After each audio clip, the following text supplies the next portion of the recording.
Distinguished guests, ladies and gentlemen, my name is Prince-Nala and this is Dr. Nopra. We are from Rajamangala University of Technology, London, and it is our honor to be the MC for today. First of all, I would like to inform brief information for the open ceremony this morning, which will begin with an arrival of the Deputy Prime Minister and Chief Marshal, Pratik Tantong, a welcoming remark, a report on the objectives, an opening address, and a photo session. ก็สวัสดีทุกท่านนะครับที่มาร่วมงานในวันนี้เรามีบริการเครื่องแปลภาษาอยู่ด้านหลังสำหรับท่านที่ต้องการเครื่องแปลภาษานะครับเรามีบริการอยู่ด้านหลังนะครับจำนวน40ชุดท่านสามารถนำบัตรประจำตัวไปได้นะครับแล้วก็มีเจ้าหน้าที่ที่จะอธิบายวิธีการใช้งานนะครับด้านหลังครับเป็นเชิญทุกท่านที่ต้องการเครื่องแปลภาษาครับ The Deputy Prime Minister will be arriving shortly. Thank you. Excellency, Deputy Prime Minister, and Chief Marshal Pratik Tantong, General Ratnawait, Mr. Sakda Pandra, distinguished guests, ladies and gentlemen. On behalf of Rajamangala University of Technology, London, Thailand, Professional Qualification Institute, Office of Vocational Education Commission, Federal Institute of Vocational Education and Training, German International Corporation, and Bosch Rexroth Group, I would like to welcome you to the conference on Industry 4.0, Productivity Growth, and Competency Development.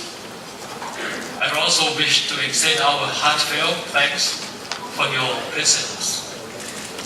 This conference is significant in the sense that it brings relevant and important stakeholders to the table and provides them with a venue to share experiences and help us better prepare for the transition toward the fourth industrial revolution or Industry 4.0. And it is gratifying to know that the agenda of the conference is comprehensive and covers a wide range of crucial issues such as the work of Ministry of Industry that will support transition into Industry 4.0.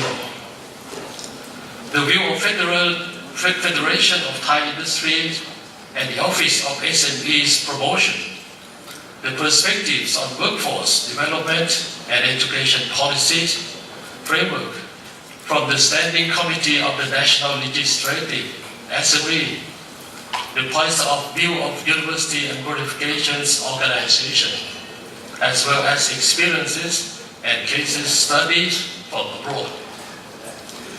The presenter in this conference will talk about Industry 4.0 in different angles. But we all face common challenges, such as upgrading our manufacturing system for productivities and competitiveness, increasing competencies of our students and workforce, and developing effective policy to address the changes. The answer to Industry 4.0 challenges might be different depending on the countries, context, and our roles. But it is certain that those answers can only come from collaboration among education, industries, and responsible government agencies.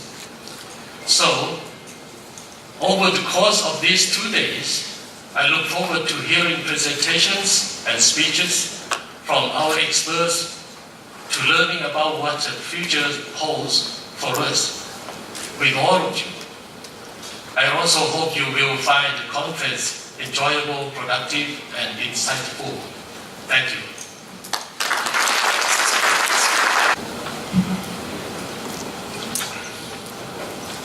Your Excellency, Deputy Prime Minister, and Chief Marshal Pratik Tantong,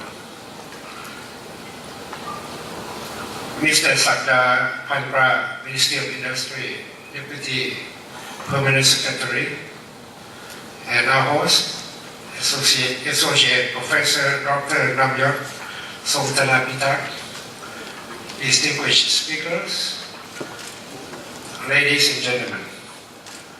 It's a great honor and immense pleasure to address the conference on Industry 4.0, Productivity, Growth, and Competency Development. I am particularly honored that the Deputy Prime Minister, Air Chief Marshal Prajin Chantong, high-level officials, and renowned experts in industry, education, and government are participating in the conference and will inspire us with their insightful speeches and presentations. Participation of representatives from different sectors is crucial to the success of this conference. As the title suggests, Industry 4.0 on the fourth industrial revolution is about productivity of both industry and workforce. It is about sustainable economic growth and competitive advantage of manufacture and the country, as much as it is about competency development of trainers, vocational students, and professionals for the sake of future job readiness. On behalf of the organizers, I'm privileged to offer this conference as to a forum to share experiences, provide guidance, and inspire a strategy for preparing the country for Industrial 4.0.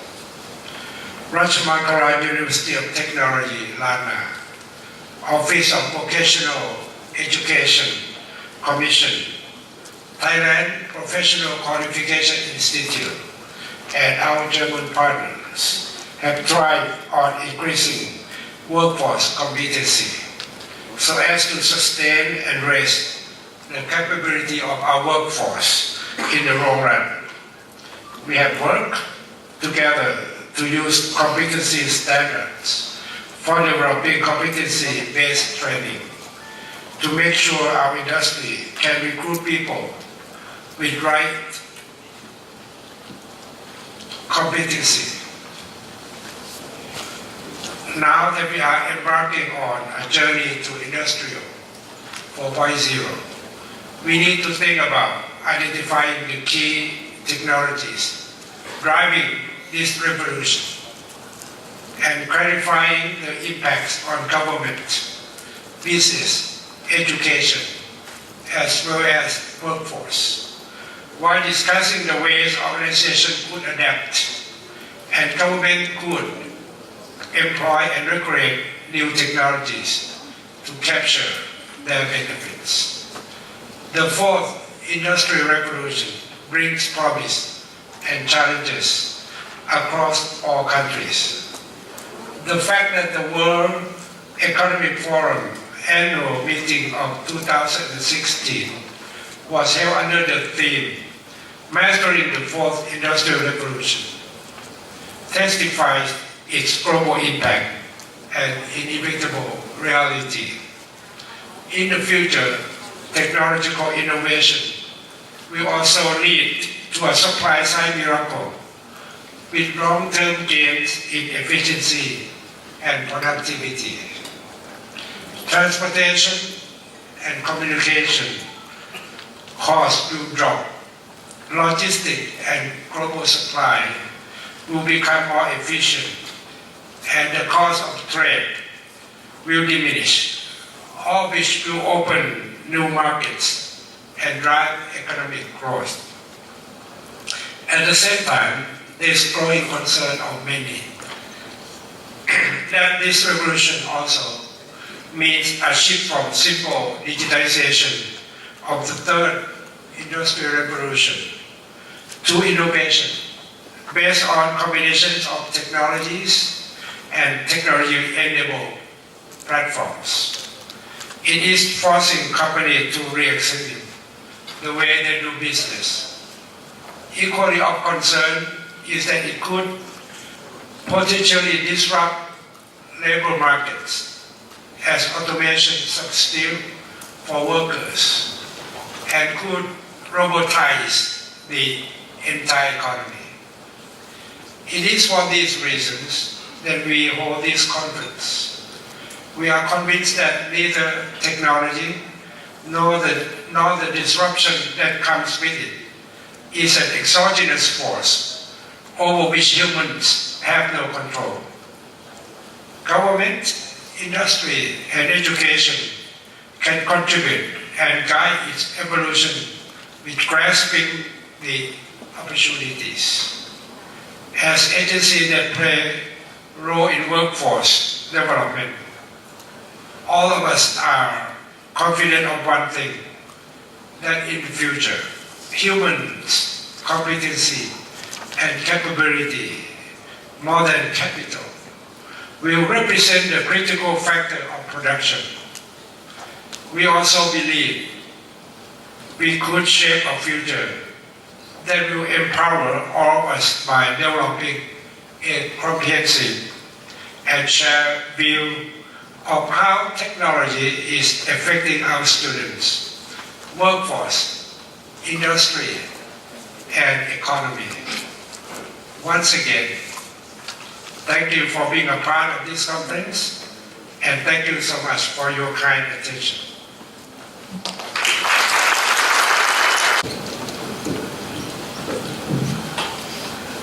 ดร.นำยุทธสมธนาพิทักษ์ General เลิศรัตนวานิช Mr. ศักดาพันธุ์ปราช Mr. บริชัยศรีกจร Distinguished presenters, honored guests, ladies and gentlemen.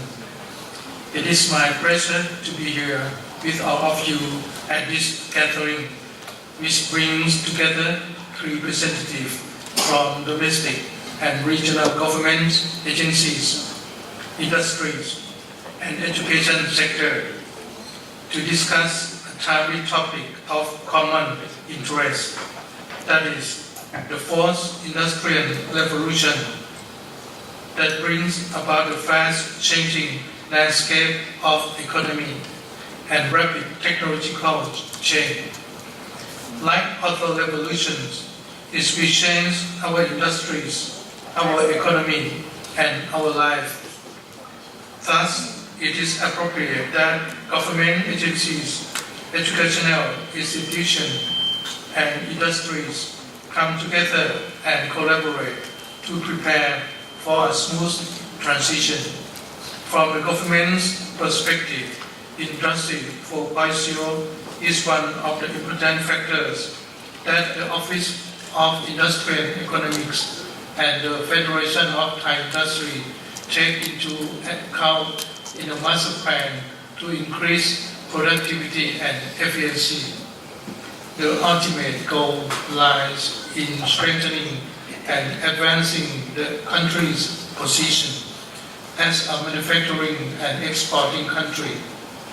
From the educational point of view, vocational and higher education institutes will need to equip their students in various fields with additional and new competencies so that they will become competent workforce in this new era.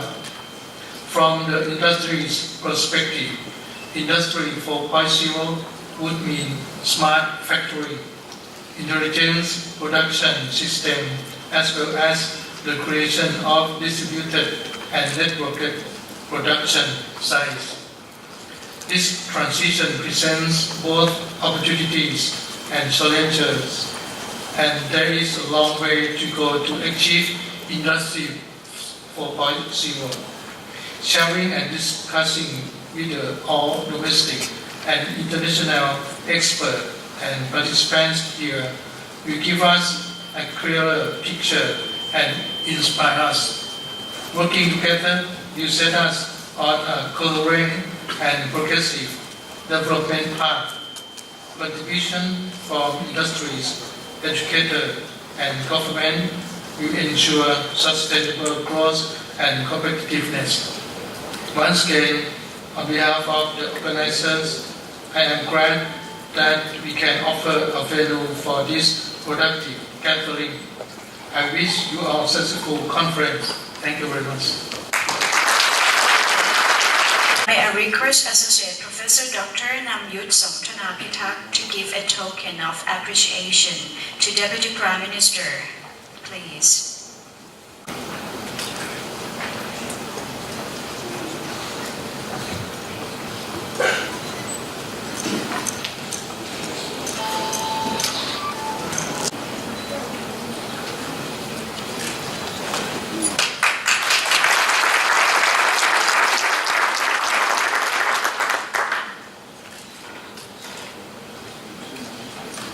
มนตรีพลอากาศเอกประจิตรจันทร์ตองให้เกียรติร่วมถ่ายภาพกับท่านผู้มีเกียรติดังมีรายชื่อต่อไปนี้นะครับผมขออนุญาตกราบเรียนเชิญผู้ช่วยศาสตราจารย์ดร.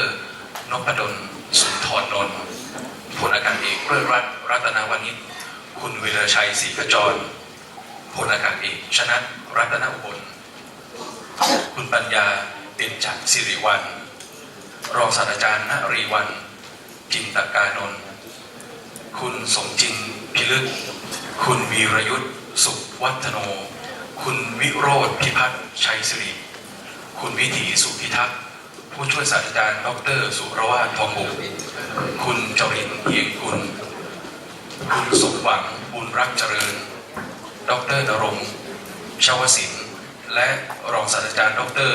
กรินทร์กาญจนานนท์ขอกราบเรียนเชิญครับ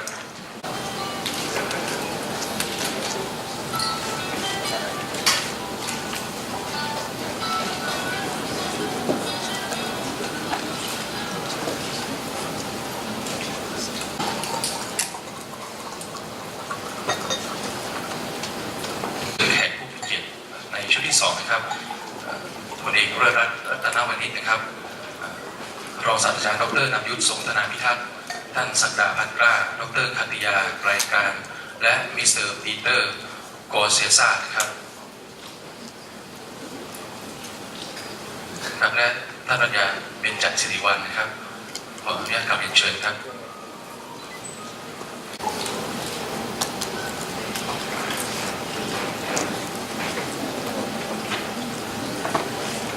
กราบเรียนเชิญพระท่านรองนายกรัฐมนตรีร่วมถ่ายภาพกับวิทยากรขอกราบเรียนเชิญท่านบรรศักดิ์และท่านศักดาพันกล้านะครับดร.พงศักดิ์เหล่าสวัสดิ์ชัยกุลดร.ขัตติยาไกรการมิสอิวาฮานัวมิสเตอร์รูทฮอลส์คุณพารารินแย้มจินดาขออนุญาตกราบเรียนเชิญครับลำดับที่2นะครับดร.พงศักดิ์เราสวัสดิ์ชัยกุล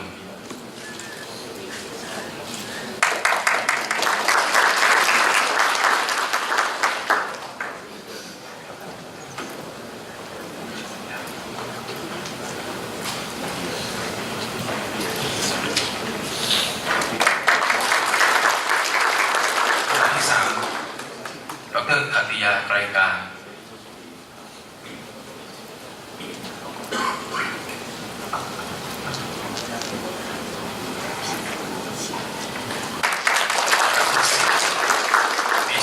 วาฮานอ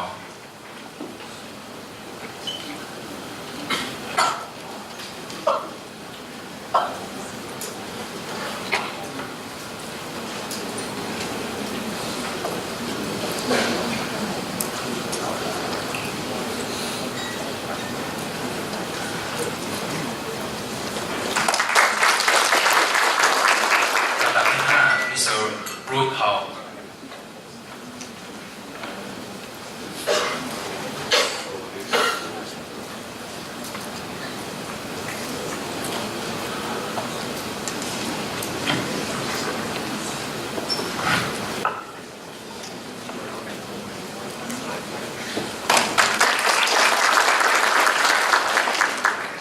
ที่6นะครับมิสเตอร์ปีเตอร์โกเซซ่าล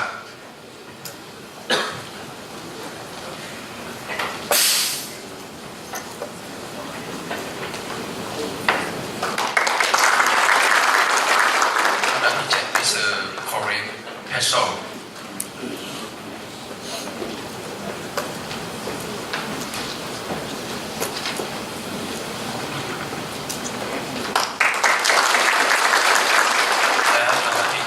Mr. Walter Rediger.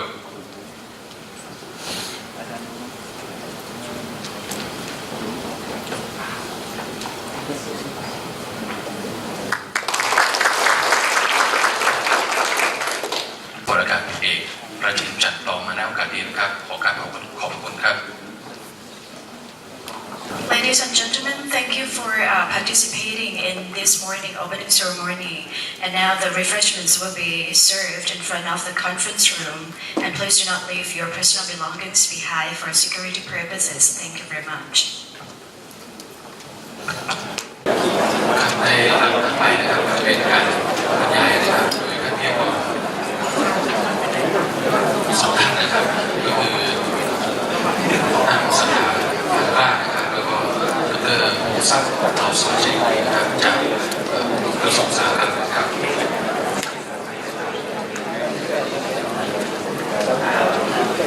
We will now begin the program with a keynote address entitled Conceptualization and Contextualization of Industry 4.0. The topic of the first keynote address is Ministry of Industry and its support for Industry 4.0. And we've been honored by Mr. Sakda Panpla, Deputy Permanent Secretary, Ministry of Industry, and Mr. Rao Sawat-Chaikun, Plan and Policy Analyst.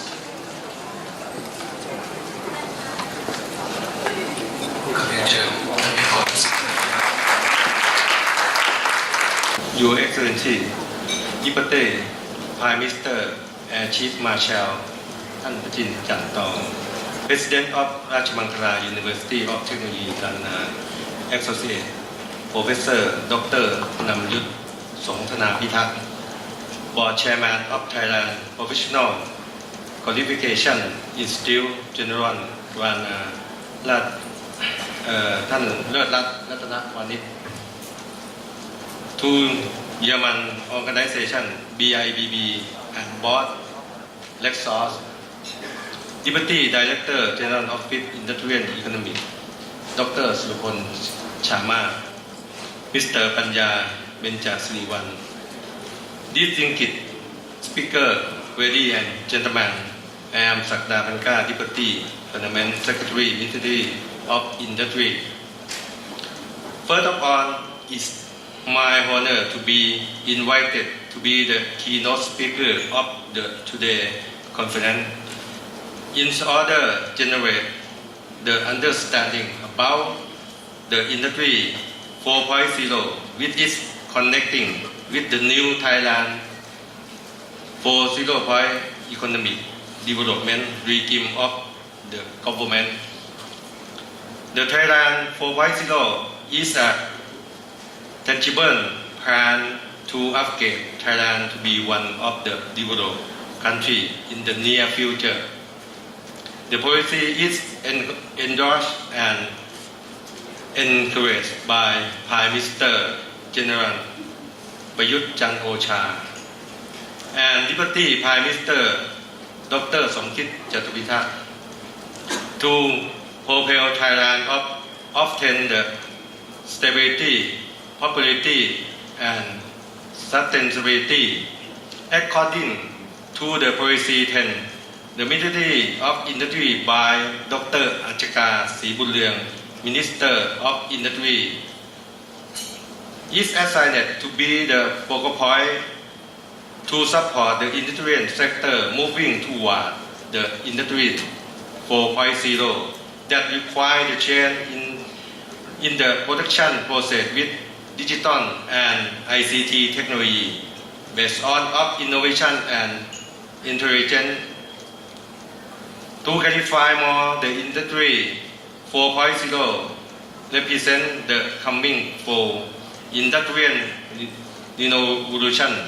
It is the comprehensive transformation of the whole system of the industrial production through the merging of the digital technology and the internet.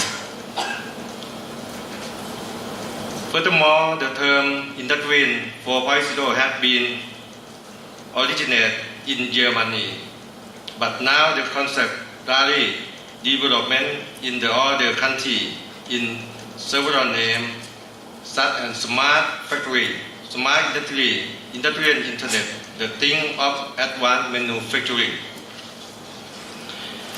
At present, the Ministry of Industry has been implementing several policies and measurements to achieve this goal, such as promoting the industrial cluster and super cluster policy, enhancing 10 targeted industry mechanism to drive economic for the future. This will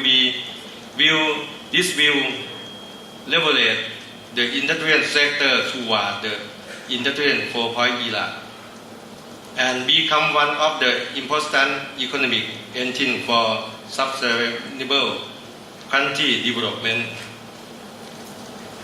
The further detail and in-depth related content will provided by my team, Dr. พงศักดิ์เลาสวัสดิ์ชัยกุล at the Plan of Policy Analyst Office of Industry Economic with is the plan of think tank Agency of Ministry of Industry.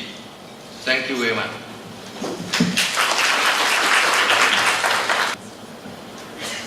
Thank you very much, Deputy Sakda, for kindly introducing the overview of the industrial policy trend for Industry 4.0. Your Excellency Deputy Prime Minister Air Chief Marshal Prajin Chantong. Good morning, ladies and gentlemen. I am Dr. พงศักดิ์เลาสวัสดิ์ชัยกุล from the Office of Industrial Economics.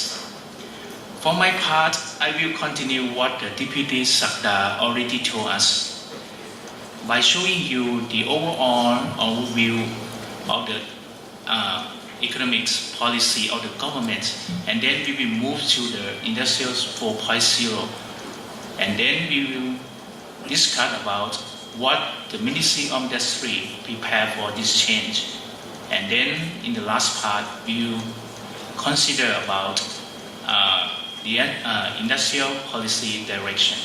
So first of all, let's consider the direction of the new economic policy of the government, Thailand 4.0. So what is Thailand 4.0? The Thailand 4.0 is the way on the model that the government of the Premier General Prayut Chan-o-cha attempt to search the new engine of growth to generate a sustainable prosperity for Thailand in the 21st century.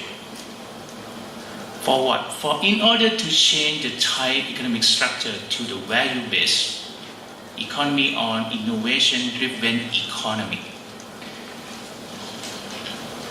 Someone who is not familiar with the Thailand 4.0 may ask that, and how about, and what is the Thailand 1, 2, or 3.0? Let me show you in the next slide. This slide shows you the development of the Thailand 4.0. Thailand 1.0 focus on agriculture. 2.0 light industry, such as the garments, textile, and Thailand 3.0 heavy industry. From one heavy industry like automotive, electrical appliance, electrical components. From 1 to 2, we drive with natural resources. From 2 to 3, we drive with productivity and efficiency. In Thailand 3.0, at the beginning of the stage of the 3.0, the economy grew very well. If you remember, like 1990s, on 25 to 30 years ago, the Thai economy grew very fast, very fast. The economy grew more than double digit, 10 to 12%, if you remember. But the growth rate dropped down quickly, and the last year, the economy grew only 2.8%. So what happened? Moreover, Thailand 1.0, 2.0, 3.0 can bring Thailand from low-income country to the middle-income country. However, 25 years, almost 30 years, we still stay in the middle income, what we call the middle income trap. We cannot go further. That is why our Premier, General Prayut Chan-o-cha, attempt to find the new solution. That is Thailand 4.0, with drive with innovation and creativity. The Thailand 4.0 focus on value-based and innovation industry.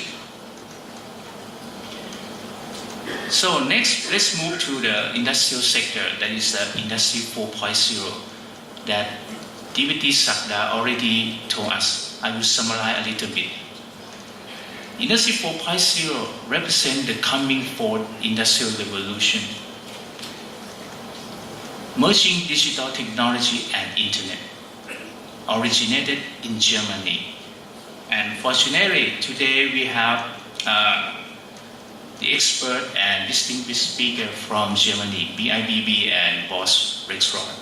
So they can share their experience to us and we will gain the knowledge from them. So I will not go further in detail about Industry 4.0.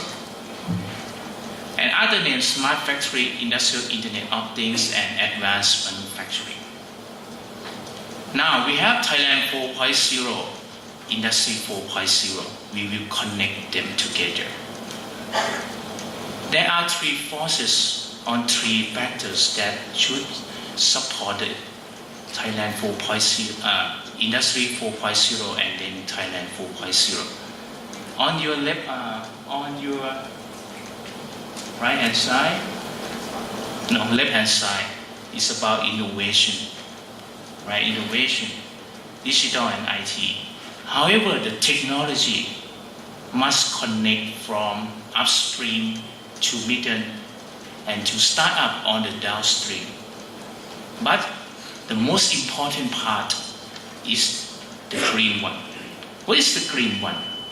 The green one is the civil state. This is our Premier, General Prayut Chan-o-cha, emphasize on. The civil state, in Thai we call Pracharat, the cooperation power from all stakeholders, government and citizen, and then bring together to drive Industry 4.0 to Thailand 4.0. So from this change, the industrial sector should be improved and changed. How Thai industrial sector should do from this change? I summarize 4 points, but maybe there are many more than this. The Thai industrial sector should change. The first one, from producing commodity to innovation. That means to change from produce just normal products to innovation product. Think about Samsung or Apple, something like this, create the innovation.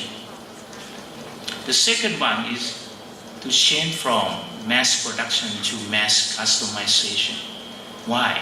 Because nowadays, the internet, people use internet every day. They know information. That taste change quickly. So, the producer must change themselves to produce the products for a lot of consumer, but several tastes in one time to save the energy, to save the cost. The third one is to change from traditional SME to IDE. IDE is innovative driven enterprises. The traditional SME almost focus on the low cost, but now they have to change to based on more innovation. And the last one is change from unskilled to the knowledge worker, or unskilled on semi-skilled, because Industry 4.0 needs the worker that know about digital and ICT technology, so we have to change that.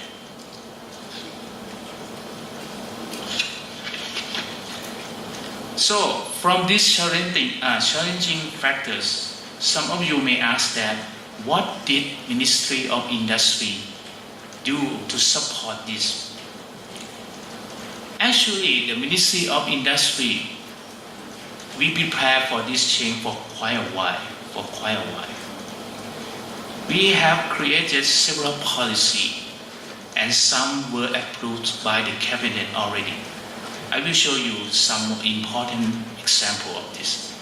The first one, maybe you are familiar with this. This is the industrial cluster policy. This policy is approved by the cabinet on September 22nd, 2015, the last year. This slide, thank you for the Ministry of Foreign Affairs. They did a very good job, so I borrow this, and it's easy to understand.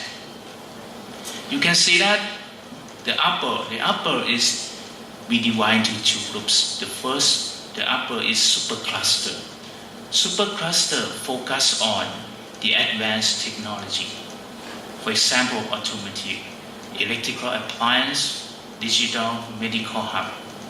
But the bottom one, the cluster focus on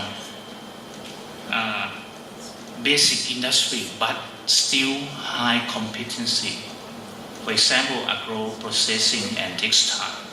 Supercluster will receive the higher privilege. For example, 8-year corporate income tax exemption and 5-year 50% of corporate income tax reduction. So from now, we have the cluster. However, cluster is the group. We have to pick or select the winner. That means select the goal for the potential specific industry. That comes to the second important industrial policy. This is 10 targeted industry mechanism to drive economy for the future. This policy is approved by the cabinet on November 17, 2015. You can see that there are 5 plus 5 targeted industry. We apply the concept of the S-curve, the growth. That means if you follow the orange line, the economy can grow very well at the first step. The first S-curve will focus on the current industry, but enhance them. For example, automotive to next generation automotive, electronic to smart electronic. However, if we follow the orange line, it's not enough to bring Thailand to more further. We need the blue line, the blue color. That is the new S-curve. That means develop future industry to achieve the growth of Thai economy. The new S-curve consists of like the future industry, robotics, aviation, biofuels, and biochemicals, digital medical hub. So from this picture, we can connect them together. You can see the linkage in the next slides. This slide shows you the development linkages between current and future industry. The orange is the bottom. You can see that. For example, the next generation automotive and smart electronics. When we build that, it can link on to be the base, the fundamental for the next future industry, that is robotics. And there's the linkage from this, but the most important part, you see that digital can connect you on targeted industry. And digital is one of the important components for Industry 4.0. Before we go to the connection, in Thailand 4.0, there are 5 groups of technology and targeted industry that Thailand would like to achieve. What is the 5 group of technology? Let me show you. It's from National Reform Steering Assembly on entire property law. The first one is food, agriculture, and biotech. Health, wellness, and biomed. Smart devices or robotics. Digital Internet of Things and embedded technology. Creative culture and high value services. So now we have several parts and we want to connect them and blend them together. We have a cluster, we have S-curve, we have Industry 4.0, and we have Thailand 4.0, 5 group of technology. Now we will connect them together into one frame. How can we do that? This picture shows you the frame that we bring several parts into one frame. On your left hand side, you can see the 3 gears, right? 3 colors gears. The bottom one is the cluster policy. The cluster is automotive, electrical, food, chemical, digital. The cluster, first gear, when first gear move, it will move the second gear, the gray one, the S-curve. 10 targeted industry, digital, robotics, aviation, and logistics. But the second gear, we need second gear to move the third gears. That is Industry 4.0. But to move the third gear, we need 2 forces. The first one is civil state that I already told you that is the Premier General Prayut Chan-o-cha emphasized on civil state, Pracharat. Cooperation power from stakeholder, all stakeholder work together. But on the right hand side, we need another force. Sometimes we call spring, but we have to start from innovation first. If you don't have innovation, you cannot create new things. So when you have innovation, and then you improve your productivity. But productivity is not enough. Why? Because you have to reach the standard, the regional, the global standard. On even just like the country standard, if you reach that standard, you can sell the product. Right? SPI made to start up, like the startup. Startup, we have to change from SME to IDE, innovative driven enterprise. So from to force startup, civil state can move the late gears, the last gear, Industry 4.0. And then Industry 4.0 will move the Thailand 4.0, new engine of growth, and can achieve 5 groups of technology, biotech, health, robotics, digital, and creative industry. So when work together, our engine will full of energy. So let's come to our last part. So from this, now you know about the overview, the concept, the idea already. Let's go to what industrial policy direction should be. This slide shows you the Ministry of Industry in industrial direction for Industry 4.0. It's still preliminary because now we set the committee for Industry 4.0 and we are working for this. But for the direction, I can show you.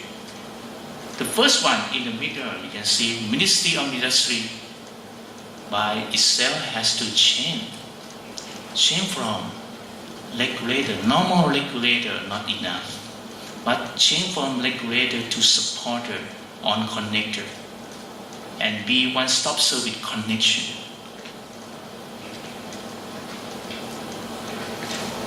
You can see that there are five points, important points have to change. The first one is industrial policy now should add innovation into that. It be industrial and innovation policy. Human resource development for Industry 4.0. Human resource must have the knowledge of the digital and ICT technology. Strengthen productivity with digital and ICT technology. Enhance infrastructure for Industry 4.0. For example, cloud system, big data, internet broadband, we have to build with other stakeholders. And the last one, support SME to IDE, Innovative Driven Enterprise. Because we don't have much time, I will go to just like 2 or 3 important direction. Let's go to the first one. The first one is industrial and innovation policy. You can see that. Normally, R&D, the most important part of R&D will go to academic, like the Lashmangala, Technology of Lana, and other university and research institutions. Because they have the human resource, they have the resource of the research and development. However, the strong point of the Ministry of Industry is not the research and development, but we know the entrepreneurs or enterprise. We have the connection with the foreigners abroad, for example from Germany.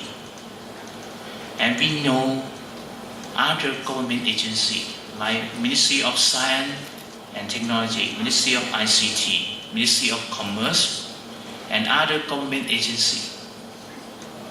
So, the Ministry of Industry will be the connector, academic enterprise, foreign, the rest of the world, and other government agencies to work together. For example, to build the national innovation policy. For example, we can create the National Research Center. And our goal is to innovation to obtain the Thai technology. Why is it important? Because in Thailand 3.0, the economy grew very well at the first stage, but we depend on the technology from other countries. We import technology. We don't have our own enough technology.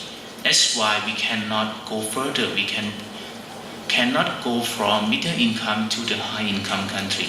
This is why we need the Thai technology. That's why we will work together.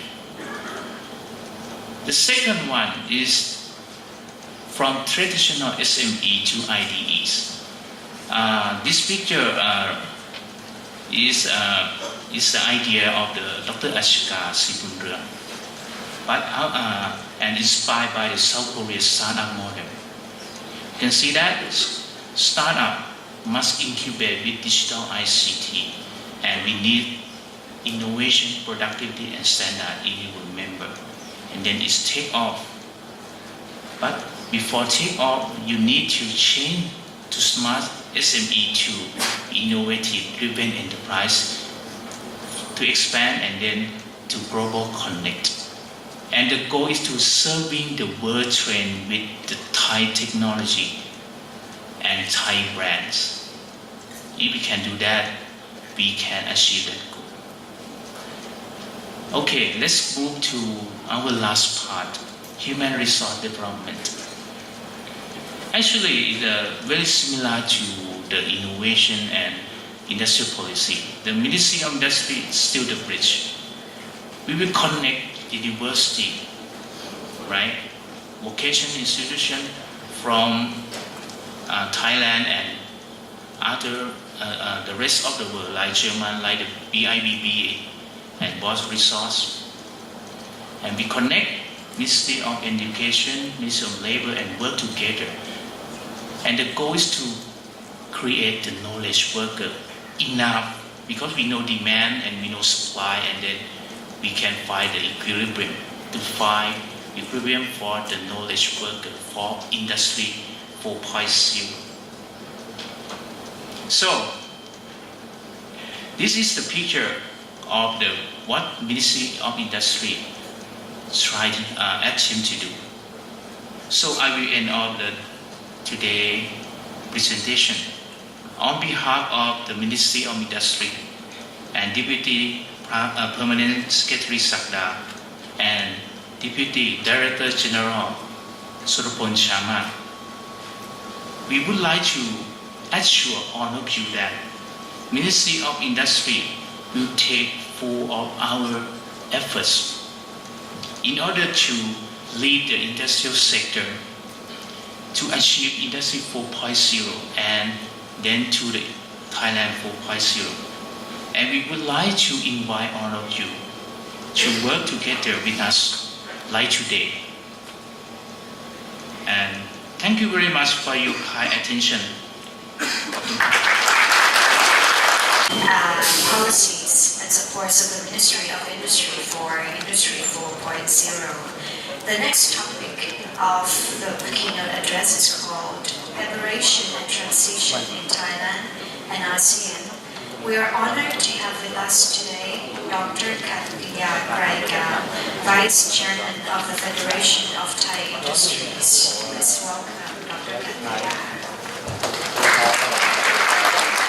Marshal Ajit Chantong, I'm Mr. Sakda Pankar, Deputy Permanent Secretary, Ministry of Industry, and Assistant Professor Namyut Songthanapitak, President Rajamankala University of Technology, Lanna, Lord Ratanawanit, and Mr. Villachai, Director from Thailand Professional Qualification Institute. Ladies and gentlemen, good morning again. I'm from the Federation of Thai Industries. I'm here on behalf of our chairman, Mr. Jain. He is not able to be here, so I will try my best to explain what we have at the Federation of Thai Industry relating to Industry 4.0. First of all, I'd like to introduce why we need what happened, that the external force affect our industry. There are so many. It can be summarized only the important one, so-called world megatrends. For example, starting from demographics on the left down to sharing global responsibility, mass customization, global knowledge society, dynamic technology, innovation change of ICT, climate change, globalization, and economic crisis. Those factors, trends, affect our manufacturing sector very much. Okay, for example, like EU, for a certain period of time, the economy not picking up as much. Okay, Thailand also has some problem few years back, okay, and we are on the stabilized situation now. And another one is globalization.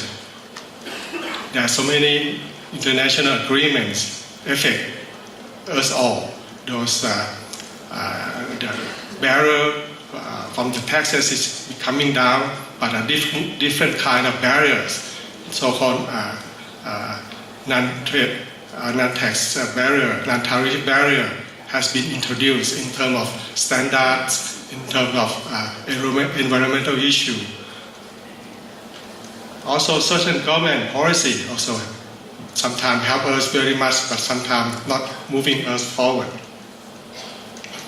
Of course, this year, everyone aware that what is the climate change is no rain for a certain period of time already, and should have started raining last month, but it's not as much.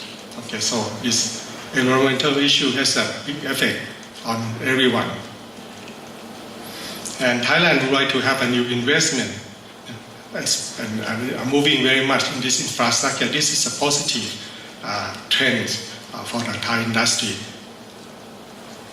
Well, we have this flooding and disaster a few years back. How could we cope? And many of the manufacturers also not be able to catch up, change from the last few years of flooding. As we all learn and listen from the news that our education is still kind of lag behind, okay, in a certain indexes or benchmark, we are still lag behind. So how could we cope with this situation? And of course, there's many reports that Thailand is one of the lowest country in the world that have this lowest unemployment, less than 1%, probably the lowest in the world. And we have to import a lot of foreign workers, unskilled labor. So what happens if their own country have developed and this labor move back? So how could we develop on our own, not too much rely on this unskilled laborers? Another one, as we know, the world is moving forward into the new technology improvement. So are we on the right track? There's a study from the Cornell University that Thailand Innovation Index was, I would say, on year 2012 was on the 57, the rank 57. But by the year 2015, last year, we moved better down, move up, but the rank is 55. Only a few years, we moved up only 2 levels. But in Vietnam, there was about 70, the rank was 70, but at year 2012. But year 2015, they moved down to 52, even better Thailand. That is, we have to come back and see what happened to our innovation. And the rate, the effectiveness of the innovation is on the top. Vietnam is on the top 10. Okay, the rate of innovation, the effectiveness are measured by the output over the input. They have maybe small input, but output is very high. But Thailand on this effectiveness of innovation is on the rank of 40 something. Okay, we have to look up this very much. This is 12 cluster, which grouping by from the industrial sectors under the Federation of Thai Industry. We have 12 sectors, and we divide into these categories. On the bottom one, okay, the most important is that how could we move up the value chain? Okay, we need to have this product differentiation with a different kind of marketing, so-called, probably we have to go to a mass customization instead of mass production. We have to do new innovation. Okay, the data development, the ICT development, how could we have a cost competition? And the labor productivity, which we have been trying to improve labor productivity for the last, of course, 20 years, but it did increase a certain amount, but not as good, not fast enough. So we have a new way, better have a new way of thinking how to move up our labor productivity. And we have to map into this cluster area linkage. Okay, for example, we are here in Chiang Mai. We are up north here. It's a food wallet announced by the Thai government. Okay, but there are different other zones. So how could we have the cluster and area linkage? This is the problem that we have to tackle. Come back to this so-called Industrial 4.0. Several years back, about 5-6 years back, the Federation of Thai Industry also introduced the word factories of the future. Okay, if we pick it up from the European Commission is a European Economic Recovery Plan. Okay, in that they call it Factories of the Future. It's a public-private partnership. Okay, this is an multi-annual roadmap to bring. It's a vision to develop and add value to the manufacturing by using technologies, and they call it Factories of the Future, which would be clean, highly performing, environmental friendly, and social sustainable. And now today we talk about Industry 4.0. I'm not going to go into detail about this, but because this afternoon you have a lot of lecturers and experts who talk about it. But I have this slide when I have the forum meeting with our Taiwanese partner in Taiwan. They introduced this that not only European, not only Thailand are thinking of it. There's a lot of countries moving forward toward this Industry 4.0. As you know, on the top is German industry, they call it Industry 4.0. But for US, they call it Advanced Manufacturing Partnership. Okay, US will probably invest a lot of money to encourage their manufacturers abroad, back home, okay, to be more competitive. Japan, they have this so-called industrial revitalization plan, and they want to invest a lot in the robot and other automation. China, they call it China Manufacturing 2025. Okay, it's they will take the evidence of their 5 years plan for their 7 strategic industry. Okay, they want to develop their own smart manufacturing and become global hub again. Korea, they call it manufacturing innovation 3.0. Very humble call, not using 4.0. Okay, they want to integrate the IT software, the IoT, the Internet of Things, and to aim to help the SME to be smart manufacturing. Taiwan, they call it productivity 4.0. Taiwan want to invest roughly about, this is NT dollar, 45 billion, may mean about 50 billion baht over the next 9 years, divided into 2 phases to help the so-called the hidden champion. Hidden champion, they will dig it up as a hidden champion in their key area and upgrade to productivity 4.0, which is in line with Industry 4.0. So everyone else are doing it. So we are not doing it. We will be left behind because this move is very rapid. I just summarize what our opinion of this Factories of the Future Industry 4.0 is that it's horizontal integration to value networks. Very kind of what is it? Okay, the expert in this Industry 4.0, the so-called the big consulting firm like Price Waterhouse and many others, they use a different term to try to explain it, and they divide into vertical and horizontal integration. One is a horizontal integration to value network, connecting customers to you and to your vendors. Another one is vertical integration, to be able to pick up your order and be able to integrate engineering by ICT toward manufacturing by automation, and then with the data collection, data analytics, and be able to reduce cost, waste, higher quality, and be able to deliver your product on time. I'm not going to go into detail on this.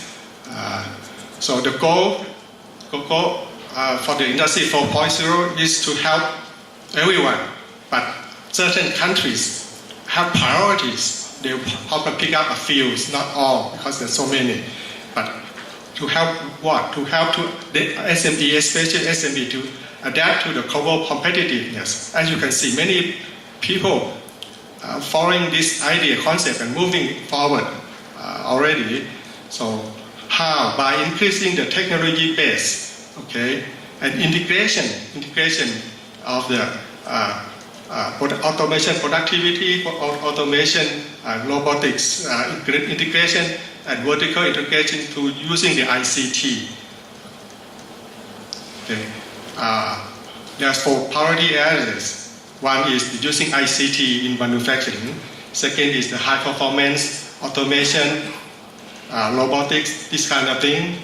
And another one, since you change the production process, there's a probably necessity also to have the new materials to support these new processes. The last but very important that this has to be sustainable manufacturing of green production. Okay. ICT for industry, you have the whole thing. The ERP, MES, manufacturing execution system, PLC, SCADA, and machine. You got from production control, you can control your shop floor machine directly. From my analysis to this Industry 4.0, using our standard tools, fishbone diagram, okay, we are able to improve the competitiveness through improving the human, okay, to not only the skilled worker, the knowledge worker, as Ministry of Industry have mentioned, method using the ICT in management, in your digital workflow, in the simulation to see the product, to correct the production process, the quality before even you produce it. So the quality could get better all the time. Machine, you do modular production, automated production, robotics, even 3D printing toward zero defect production. Material, you also need materials. For example, the powder material for the 3D printing, and also explain it, some other material which is needed for the energy saving. The management, of course, you cannot work without computer or ICT nowadays, but there are some new tools for you to manage better, okay? Like also big data and data analytics will help you to reduce your costs. The last one, double E, is energy and environment. What is the expected outcome of this implementation of so-called Factory of the Future's Industry 4.0? Increasing competitiveness, reduce cost. I will explain more how you reduce cost later on. Reduce waste, smart virtual digital factories, increasing quality and productivity, reduce time to market and cycle time. Flexible, you can do mass customization. You need also research innovation to support this. You can have the new products, and of course, with this, you should be able to have less effect to the environment or impact to the environment. And of course, finally, can live is a social. Just pick up one example. This is the additive manufacturing or 3D printing. This part. This part you cannot do with a simple current process of mold injection. Okay, but the net shape manufacturing or additive manufacturing of 3D printing, you can do it.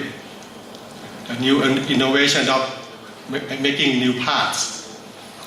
The graphene is a kind of from the carbon. It's a material developed from carbon. For this part is graphene aerogel, very light but very useful. Okay. Next is magnet. We need to have this so-called mega magnets, the material that in the production equipment, everyone has the motor. The motor is the one that you can save energy. The motor is that you put a rotor and a stator, both put the electricity and be able to rotate. What happens if one side use a permanent high density permanent magnet, then you reduce the energy consumption by almost 30%. This is the of course, is very important, but this permanent magnet can only be produced by using rare earth materials. This rare earth material, the biggest mine in the world is in China, and China limited export of raw materials. So many countries in the world do not want to rely on this rare earth from China. They need to have a permanent magnet in order for the motor can save energy. Okay, so this is one of the necessity material need further development. Bioplastic, of course, everyone heard about it now today. There will be more and more of application using bioplastic. Recycled materials, of course, this is an absolutely necessity. Anything you throw in your bin, your garbage, some of it can be reused. For example, this plastic can be reused as a packaging of your thumb drive very easily. Of course, with the 3D printers, you need a new kind of materials to support this production of the 3D printer. How could we start? This is from the concept that we talk in the Federation of Thai Industry. First of all, we need a public-private partnership. Of course, the Ministry of Industry called CVC, I call it public-private partnership, a very strong one. We need to have a human capital development. That's why we are here with the Rajamangala University Lana here. We want to ask you or need your collaboration to develop human resource. Of course, the infrastructure, since IT infrastructure is a must because everywhere now you use it in your management. And for Industry 4.0, you're going to use it down in your shop floor. Okay, your knowledge, skill, and of technologies. This new technology, I will elaborate later. What are they? And we need to have a service to help SME. How they're going to move from existing technology of many processes, how to combine, integrate the processes in the production. Okay, but of course, even you have a solution, SME need to reinvest on their new machinery in their automation line, in their ICT. How we need to be able to find a way to help SME to reinvest on these matters. And then, of course, without system integrator to help SME integrate the combined process and to advise what to do, cannot move. So we need a lot of system integrator, but we are really limited in this area here. Let's elaborate a little bit on the public-private partnership, which is stakeholders. Of course, Federation of Thai Industry, we have a lot of members, are SME, Ministry of Industry, Ministry of Science and Technology, Ministry of Education, University, BOIs, and so forth and so forth. How could we develop a strong public-private partnership here? And of course, we can also foresee the difficulty in moving toward this Industry 4.0. One of them to how to convince SME whether this is good, this is the way to move, this is how you invest. Because they have been doing what they have been doing for the last 20 years, and they are staying survive today. Probably they didn't do much because they only leave the so-called the investment they invest about 10 years ago. There are no more depreciation. They live on the profit from not investing it, but it's very risky because depreciation almost down to zero, but you don't invest it, and then you have to pay on the other side a lot of high-level costs.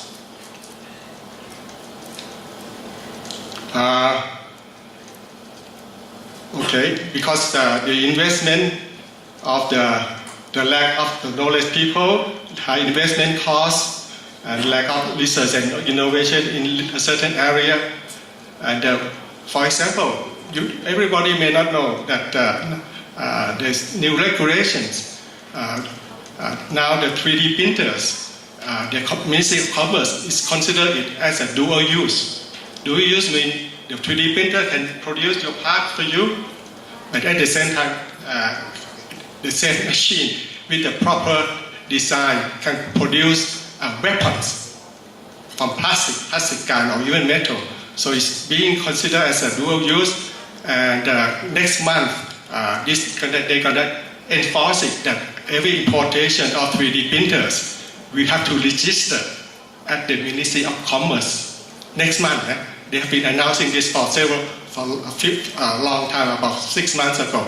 Now they are enforcing it. So this is probably problematic things for the this 3D printer, which is part of the Industry 4.0 revolution. And also, of course, with the new materials, powder materials, nano materials, then you need to have the safety issue on a new design of materials. As for the Federation of Thai Industry, we have our own kind of vision. Okay, we are not calling it Industry 4.0, we call it Thai Industry 2025. I mean, in 10 years from now, we want to do something about it under this umbrella. Okay, that umbrella, that the underneath one is the ICT, Enable Intelligent Manufacturing, which is the base of everything. Then on top is a human capital, not only the knowledge worker, but also social well-being of our people, our labor as well. Okay, and on the midstream is the new material and the high-performance manufacturing toward the new competitiveness of sustainable manufacturing. And on top, which at FTI, we have already a few institutes to cover that. Energy, ecology, okay. These all things will lead us toward Thai Industry 2025.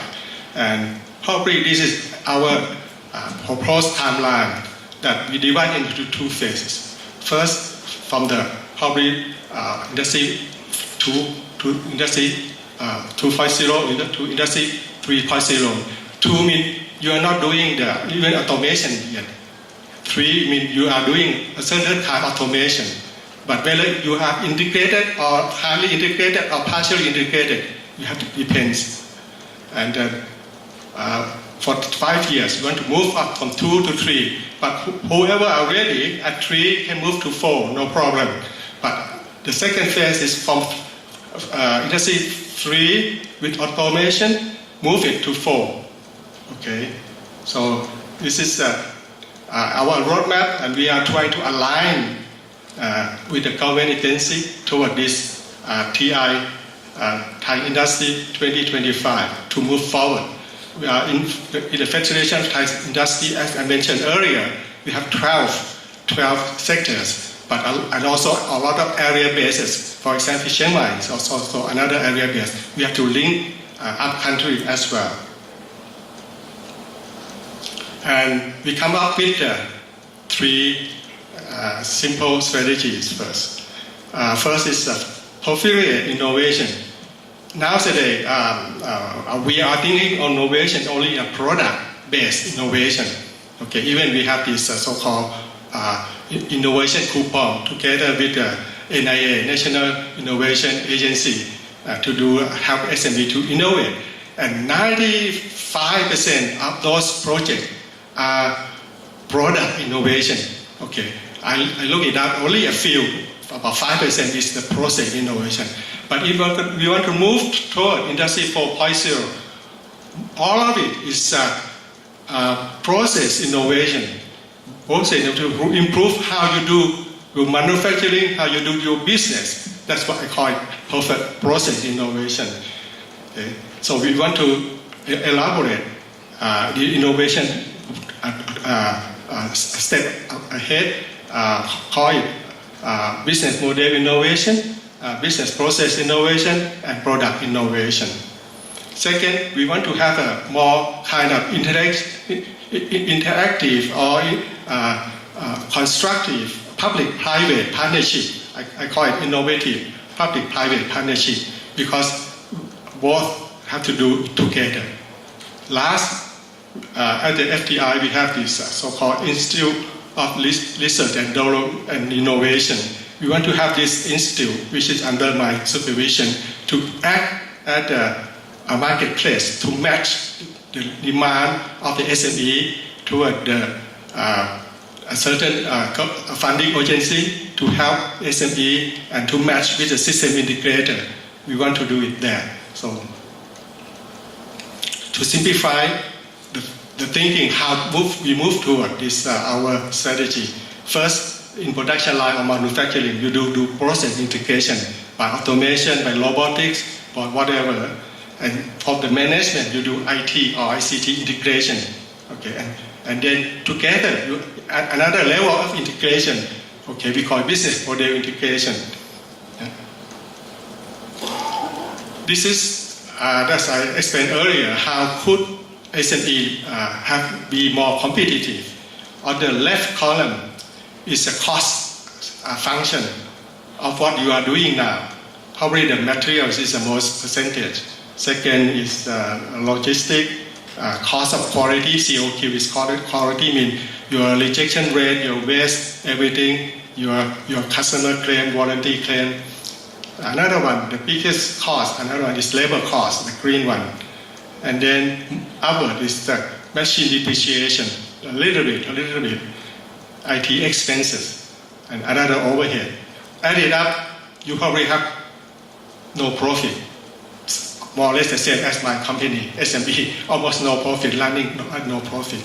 And now we are, and myself is moving toward to the right side. Cost, material probably be the same, okay? By applying this Industry 4.0 with the IT expense and other things, hopefully with the using of this RFID, the GS1, the barcode that Federation of Thai Industry represent, we were to automate the logistics. So hopefully this logistic cost will reduce. And also at the same time, cost of quality will be reduced. Labor costs should be much reduced, but at the same time, you need to invest. The machine depreciation will enlarge a bit, but at the rate of less than the cost, the reduction cost of the labor. That's the way how you increase your competitiveness. So altogether, labor cost and machine depreciation before and after should be much reduced. And then your IT expense, I'm not sure what are you doing now, how far you going in the IT. There's a lot of them you invest, okay, from MRP, ERP, MES, SCADA, big data analytics, and even the normal management like digital workflow. I'm not sure whether you heard about digital workflow, where you order your routine work from the computerized what to do and maybe to store and forward your progress. Everything add up. After you do the Industry 4.0, that should leave a green band on the top, mean profit. Okay, this is what we're expecting when we implement the Industry 4.0. The profit out of it, and the profit will regenerate to more, maybe the next step is research and development and innovation, and you move forward. Okay, first step, you will be able to do automation, and then second is ICT, and then profit. Now, the reason we are here today to find out how university play a role in this Industry 4.0. Of course, you need your curriculum to probably improve. In the old day, during my day, I studied a little bit about industrial management, i.e., they talk about in the sub-course, they talk about motion and time study, very old one. But people are using it, still using it nowadays. In the future, probably they have to talk about motion and time study of machine integration together. No more people motion time study, because people will be out of the scene in the automation. You're talking how two jig feature can be interchanged and link all the integration. For example, in my factory, I have 10 processes. I'm now doing the automation. I'm doing 2, 3, 4 process. 2, 3, 4. Oh, okay. Integrate together. But the number 5 one, which is visual inspection, I still need skilled people to look at it. But okay, I left it behind. I need to get 6, 7, and 8. So I combine 2, 3, 4, 6, 7, and 8 together. About 6 processes integrated into one common automated machine. And that is called highly integrated. Okay, and I would like the curriculum in the university to be able to teach students how to see and to solve the problem for the SME, for the manufacturer, not especially SME. We need skilled workforce, a knowledge worker, or whatever, okay, which know the technologies, many technologies. Of course, we cannot wait 4 or 5 years from now. We need short course training now, how to do it, okay, how to do it. And also, the university, as the academic people, they can help provide a certain kind of system integrator, assist and consult to the SME or manufacturer what to do. And this is how the technology that I summarized from the papers that I have been reading relating to Industry 4.0. Okay. The top one is, of course, ICT and digital engineering technology. Digital engineering technology means CAD, CAM. Okay, computer design, computer engineering, computer manufacturing have to be a bundle and then make use of it easily. And how? But the only problem is the cost of this software is still too high. Okay, how to reduce the cost of this software? Maybe have to rely on the government sector to help to bring down the cost of these tools. Precision engineering technology means nowadays you do everything more precise. Not precise in micro or nano millimeters, how you do it. Next is nanotechnology concept, biotechnology concept, microelectronics. Microelectronics, what does it mean? This is microelectronics. I don't call it mobile phone. The technology behind this is microelectronics. It's electronic that's very small, integrated together and function and anything you wish. Like smartwatch also, wearable device and IoT could be very small together and be embedded anywhere in the equipment. Next is advanced material technologies, sensor technology. I have more elaborate example of sensor technology afterward. Laser technology is very important nowadays. You can do many things with laser. Cut, drill, hole, even your skin, peeling your skin a little bit, you can do with laser because it can be programmed power and the power width very precise. There's a lot of application of laser technology nowadays. Okay, robotics, of course. Thai government have put robotics in the new S-curve. It's very important. But robotics in the future should be different from the robotic today. The robotic today, you do programming, how their movement, any change of production process, you have to reprogramming it. But robotic in the future, the robot should have the AI, artificial intelligence, should be able to learn from the people, the supervisor, teach the robot what to do. And robot just simply intelligently do the work instead of the people. People become supervisors, robot become workers. And it can be taught easily, not normal programming for the future robot. Of course, to be sustainable, you need to have the sustainable environmental and energy technology. Okay, advanced manufacturing technology and automation is a basic of all. And of course, without research and development, just simply import the technology, you cannot develop far. So you need research and innovation for those topics in order to move your own to the future ahead, not relying on the import technology. This is a small sample of sensors alone. You have a lot of sensors nowadays to be used. Okay, and this nowadays, everybody maybe heard of this RFID, radio frequency identification.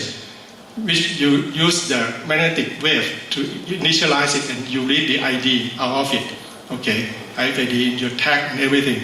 And nowadays, since the RFID itself is a CPU, nowadays there's a development of RFID integrated input-output bits, ports. And if you attach the sensors to this RFID, every time you scan the RFID, you receive the ID and also the sensor data with it. Then you hold out of this room in the future, you tag RFID, you can read this temperature 27 degrees, just like that. Everywhere, more intelligent. Okay, this is the example of sensor system that is probably needed in the future.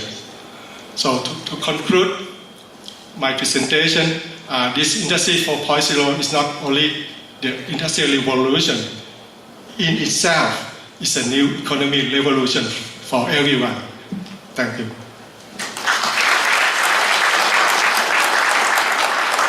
Every day that we require educated people in our plants. That's why we are in education.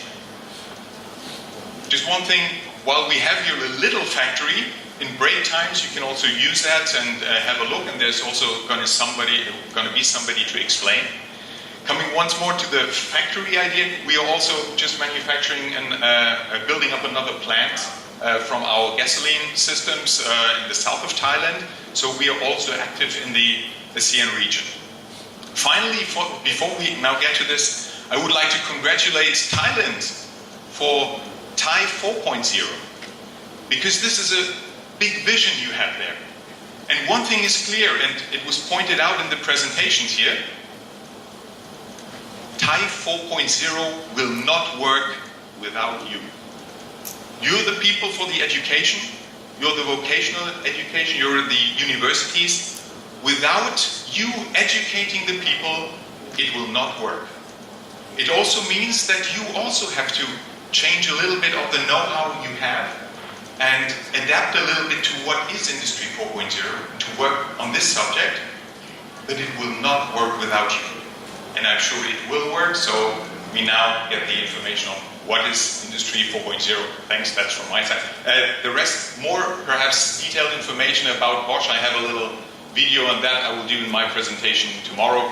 But now, what is Industry 4.0 by Rudi Gavata? Thank you for that. Thank you, Peter. Good morning, everybody. It's a great honor for me to be on behalf of Bosch Rexroth here and giving you a brief introduction about Industry 4.0. I enjoyed all the key speeches today and I found it very, very interesting. What you're doing here? And what I like to do is now to adapt a little bit to the two speeches in front of me, a little bit in a more technical view. So, don't waste time. I start with the presentation and so there may be also a question from some of you. Hey, there is Industry 4. Was there also a 1 and a 3, 1 and a 2 and a 3 before? Yes, of course there was. Yeah. We call it revolutions, and here you see a picture about that. So, in the days before 1780, as we started producing things in an industrial manner, we have done that by our hands, our muscles. There were not machinery equipment at all. Sometimes we got the help of horses or animal forces, but there was just tools driven by our hands, by our muscles. There was nothing like that.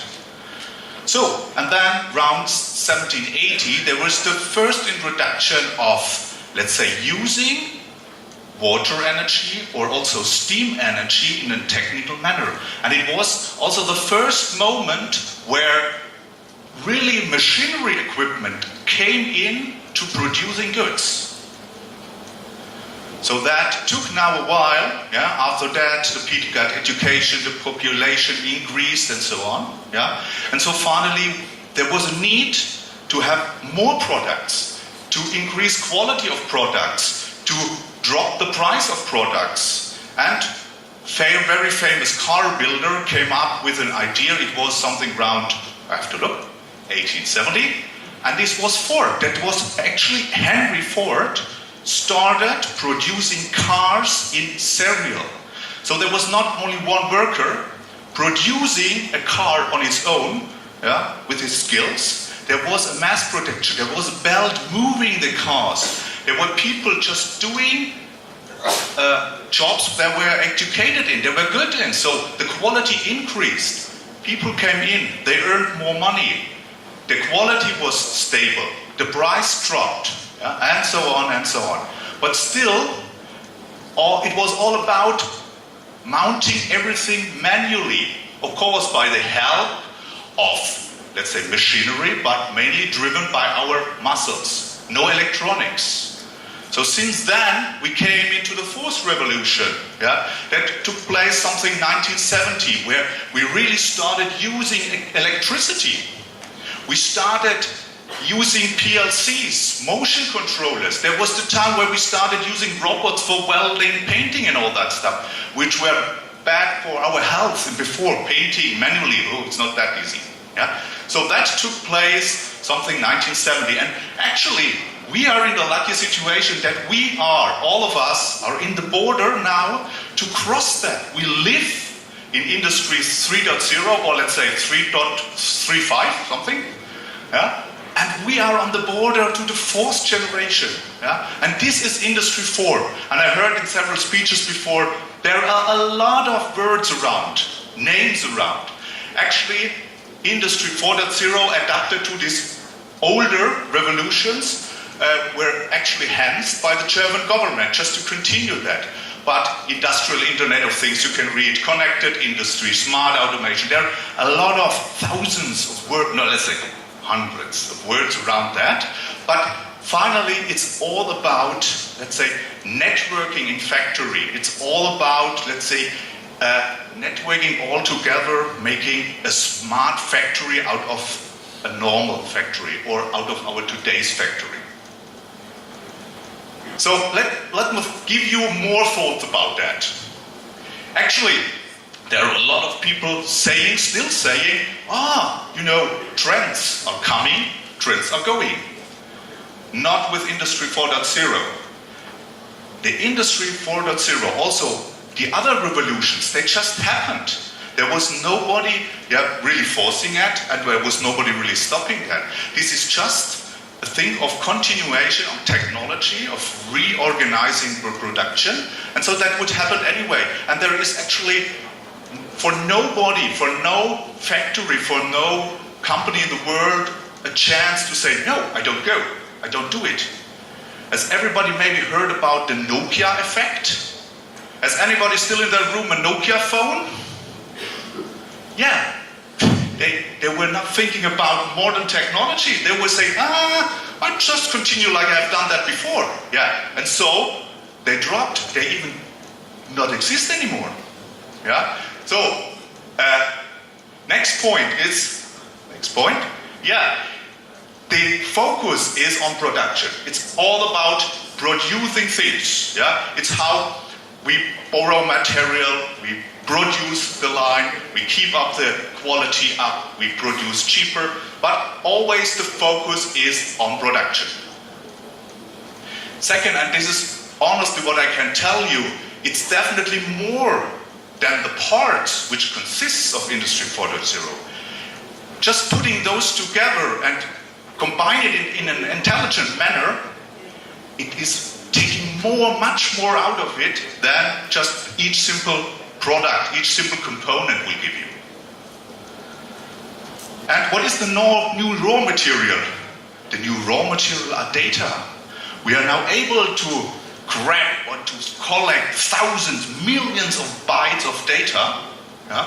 And with those data, we can now do things. We can analyze them and so on. So really the raw material, we still need the magnets and all that, but of course. But there is more than that, And finally, as I started with Industry 4.0, I said, reading newspaper articles, very difficult, a lot of words around that. But honestly, if you really understand the most important words, phrases around Industry 4.0, you will see there's not a big secret behind. It's just combining the things we already know. So Hopefully after that speech you have a little bit clearer picture about really technically what it is.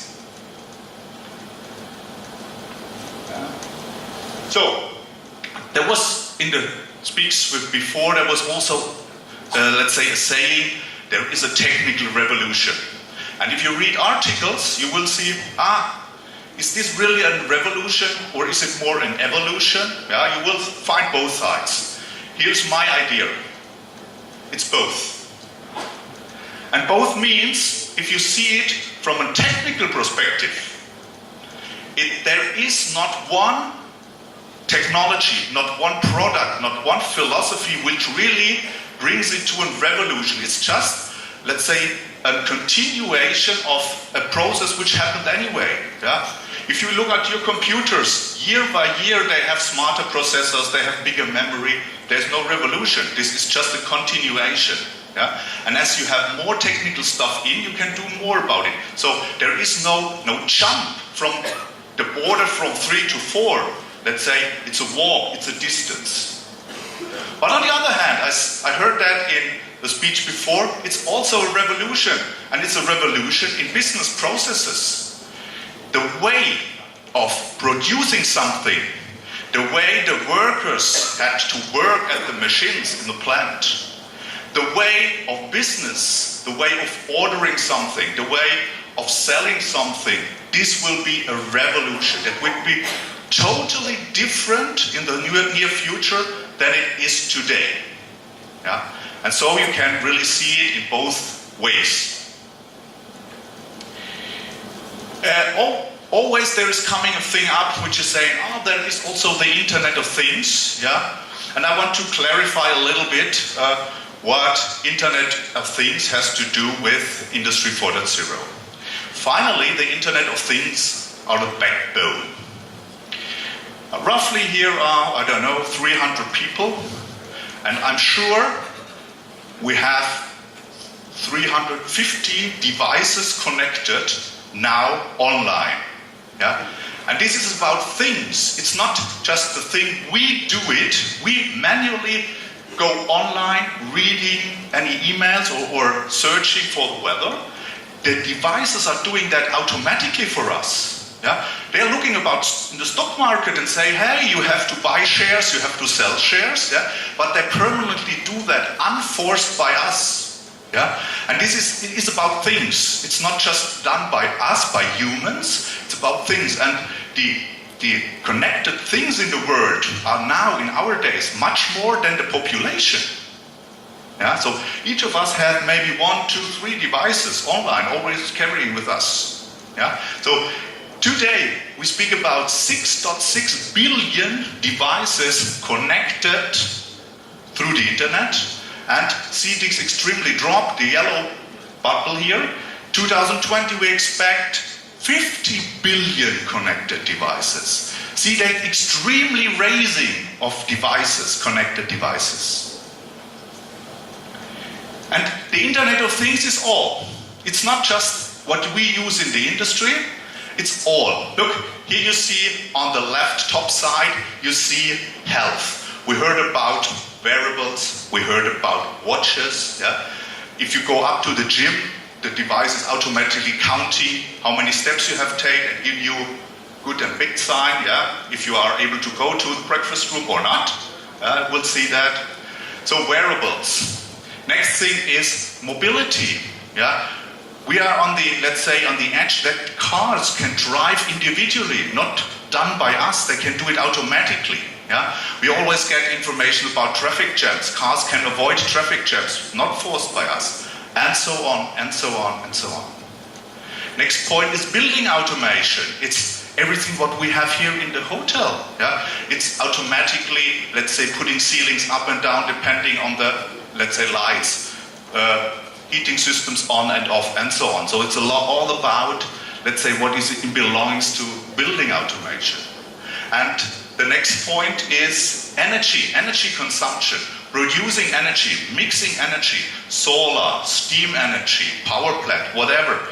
Combine the energy in a beautiful way, regenerate energy, use energy several times. Let's say, for example, to burn garbage and take a new energy out of it, and so on. Yeah? And finally, the last part is the Industry 4.0. And this is the area where we use the Internet of Things devices in an industrial way. Yeah? So just a part of it.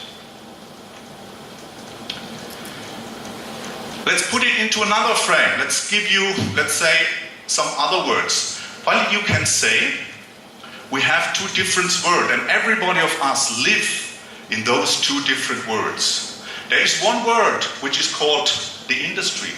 This is the universities, this is where we live in, this is where we work in. This is where, let's say, the products are produced. And the other part of our life is the IT, not really the IT, but the usage of the IT on private purposes. Yeah?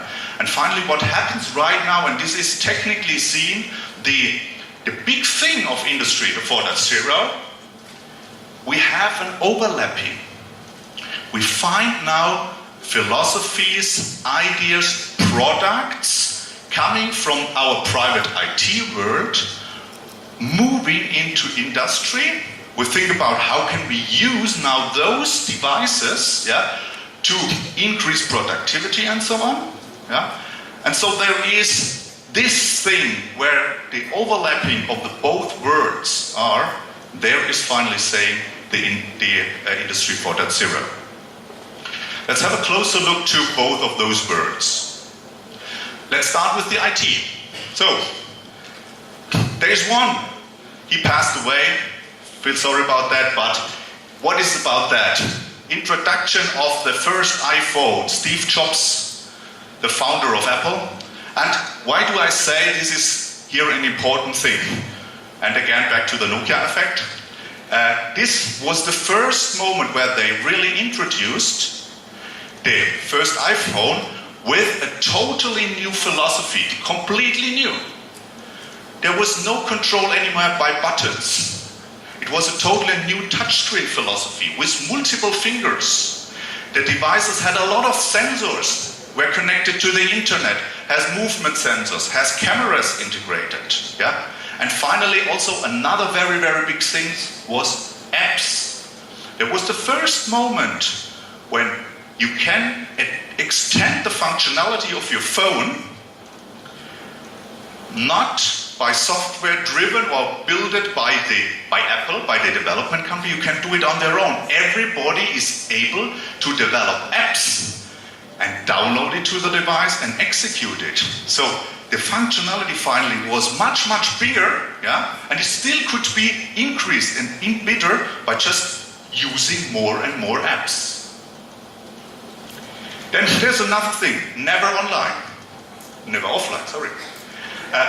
If you don't want, you don't have to be offline. You can read emails worldwide. Even I'm able to read WhatsApp news from here. Yeah? And I also can do that worldwide without any problems. Wireless, Ethernet, yeah? Networking, World Wide Web is always around us. Information on demand. For example, Google. Yeah? There's not really the big need to have all necessary information in mind, because you can have it on demand all the time. Yeah? Just think about, what's the weather doing tomorrow? Just use Google. Yeah? Or others. I'm not working for Google. Yeah. The other one, Amazon, WhatsApp, Facebook, others, they are always around us. Yeah? My kids, they're growing up with those. Yeah? I thought sometimes they're reading books, but most of the time they're watching videos. Yeah? Next thing is that the devices can make updates independently. They're always searching in the internet, being active, looking for updates, looking for firmware updates. And funny thing, finally, of course it worked. After the update. Cool. Next thing is, as I was a younger child and I was starting up my first home network, that was really an engineering job. That was horrible, working with modems and so on. But today, even my kid can start up a home network with all security things without any problem. It's guided very, very easily, gives you a lot of help. Next thing is, we create an enormous amount of data. This is also new. Google and all the others, if our devices are online, what happened? What happens is that they will grab data from us. If your GPS is on, Google is collecting our data, where we are, what we are doing. And out of that, they maybe also create an idea, this guy is always on Saturday in this area. Maybe we should give him, let's say, a coupon, a bonus that he can buy food for free or get for 50% discount and so on. Then the data analysis in clouds is very, very new. That we store the data in clouds, that we can analyze the data in clouds. This is always around us in our private life. This is all private. This is all we are coming across day by day, minute by minute. Now a little bit more the industry focus. This is the area where we work in. One thing is, a plant is always looking for cost reductions. A very, very big point is, how can we produce the products in a minimum same quality for a cheaper price? Next is, we are always looking of optimization and improvement of our machinery equipment or of the shipping between the machines. We always look for minimizing waste or minimizing errors. Errors are very problematic, even if you detect the errors in the product very late. Eliminating bottlenecks. If you have a huge plant, and you have a lot of machinery, but finally everything has to move through a bottleneck to just one part. Very risky. If this machine part drops down, the whole plant is down. So first, by analyzing the data, we are looking where is a bottleneck. Maybe we haven't seen it before, that there is one. We don't want any downtime. We want to avoid downtime. And this is, for example, done by preventive maintenance. You check all the time if your products are there, if the machine equipment is working well, and maybe you replace a motor before the motor breaks down. Even you keep up your production and you keep up the machine running and you don't lose money. Increasing product quality by analyzing the data. You can analyze the product itself and you can find out maybe also if the product is shipped and the product is working. Find maybe also 5 years later, maybe there is a little bit part of improvement. Let's say improve the product quality just by, let's say, reinvent it. Minimizing stocks. We don't want to have stocks. Products on stock are costs, are money. And actually what you really want to do, if you are the person who is screwing something, at that moment when you take out the last screw out of the box, you want another person coming and say, here are your new screws. And finally they should come directly from the screw supplier.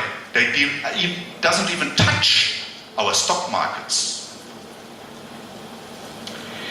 Waste, faster and easier service.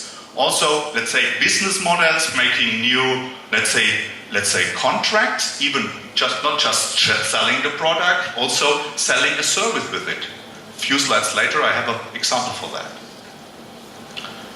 And the next still is we want to have a full traceability of the product. So the products will be more intelligent, they will have memories inside, and over the entire life of a product, we store data on it. So finally, short time before the product is dead, we can say, it was assembled in Thailand 1960, or later. So, and finally we are back, This is where we merge. So what we actually do is, we take our existing, let's say, methods, products we have, we combine them in a very intelligent, smart way together, and by analyzing data and by putting them together in an intelligent way, we are taking more worth out of it. And so we increase or we make the production, let's say, smarter, more intelligent, more efficient. So, and how do we do that? Definitely the degree of automation will increase in our plants. We will have a network everywhere, we will grab data, we will collect data all the time. We will have a horizontal integration, we had that before. So the machines will connect it with each other, the machines will connect it to the stock market will be connected to the supplier, and so on. So on the factory floor there will be communication. There will also be a vertical integration, which is, let's say, MES, ERP. Or finally, what you maybe in the future will see, if you have ordered a car, you actually can see online, in what production phase your car is. That the factory allows you to look deeply into its process. The security is a very, very important point, because if you like to connect, let's say, plants, factories, you're crossing the factory border worldwide, not just in one continent. And so transferring your data are very, very important, that you do that in a secure way. That you don't have, let's say, people stealing any information and doing any bad things in your production and so on. Then, data collection in clouds. This is what we do today. We save or we collect a lot of data and we save this data in a so-called cloud. Data analyzes as often and as fast as necessary. For example, a worker has to have a very fast feedback about if something is going wrong. On the other hand, you do a long-term analysis to make your machine or the production line better. So this is also a very new thing, a very important thing, how we can speed up our production. Visualization of those results as close to the machine as necessary. If something is running out of, let's say, production, the operator has to have this information right now, otherwise that costs money over money. But an information which guides us to, let's say, make the production a bit better, this can be done maybe once a day. And also visualized not directly at the machine, which is sometimes driving the operators crazy when they have too much information. Data collection, let's say, between moving the products and the machinery itself. We heard RFID, for example. Very beautiful technology, let's say, to connect the transport of products with the machinery itself. And also what we do is producing a virtual product in parallel to the real product. So this brings me back to this question, or to this idea, having online information on which production level my car is right now. And. So I can continue that, if you like, over hours. But let's summarize that a little bit. Factories are producing goods. This is, let's say, industry 3. What happened, this is also past, is that we have a connected factory. We have Ethernet everywhere. We store data. We have an interconnection between machineries, between plants. So already we have a connected factory. Now we have this huge amount of data. And what do we do with this data? We collect them, we store them, we analyze them, and we visualize them. Next point is, we have our machinery, and we look how to optimize the machinery. We look how to make it comfortable for the operator at the machine, and avoid errors, increase production.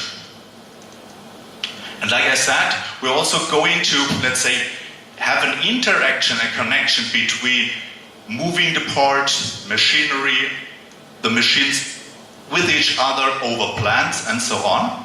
And if you combine all those, you finally will come to a smart factory. The instrument to do so technically seen in the machinery, it's so-called cyber-physical system. And this is one of those buzzwords nobody knows. But finally, it's quite easy. This is the sensor we have. This is an electromechanical component, so the device itself, which is now a little bit more intelligent than it was before, just with a small sensor inside. Yeah?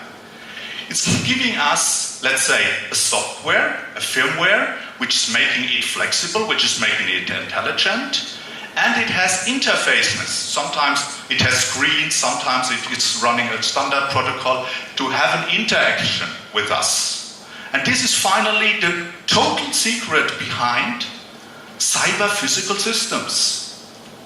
Here are some of those. Our smart devices are cyber-physical systems. A robot is one, or if so, drones are cyber-physical systems. And also, I said that before, RFID is finally a cyber-physical system. It's just the components which we use anyway, with a little bit more intelligence and with a standardized interface to us. That's what it is. Now the cloud. Cloud is always a very, very huge thing. Yeah? But finally, we have done that before. Finally, this is somewhere a computer which has a big hard disk, which is somewhere, and this is where the cloud is coming. Because it's not here, it is somewhere in the clouds. We cannot see it because the cloud is in front of it. Yeah? And finally, the job is that we save data in the cloud, yeah? In this massive, let's say, hard disk in this way, yeah? And we can also, let's say, use that as mass storage also with new business models. Maybe you say, I just pay for the money, let's say, or pay for the amount of data I'm storing. Here are some examples. Dropbox. Is it also well known in Thailand? Dropbox is very, very popular in Germany, where I can load up Excel files, pictures, everything what I like to share with you, with somebody else, I can use it. And it's for free. But there are others. There is an Oracle Cloud. There is also the iCloud from Apple. There is the OneDrive, which is driven by Microsoft. There is Google Drive, which is driven, of course, by Google.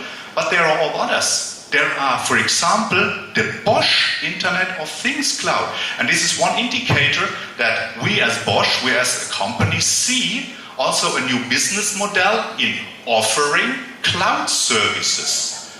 Okay, starting with Bosch internally, but maybe also in the future for others. Yeah? It's not just on our private life, we see it also in business reasons. Cloud computing. Cloud computing is just you use a software which is not installed on your computer, it's running on the cloud. I came lately across that. Yeah? Because of which we were sharing Excel files. And Excel, the tool, the office tool, was not installed on my computer. So, what to do? But from Office there is an online version. It was not necessary to install it. There was an online software available and I can just use it, even if it is not installed on my computer at all, or on my Samsung phone, Apple phone, or whatever you call it. Yeah? Here are some examples. Office Online. iTunes. Yeah? Do you still have DVDs? Maybe.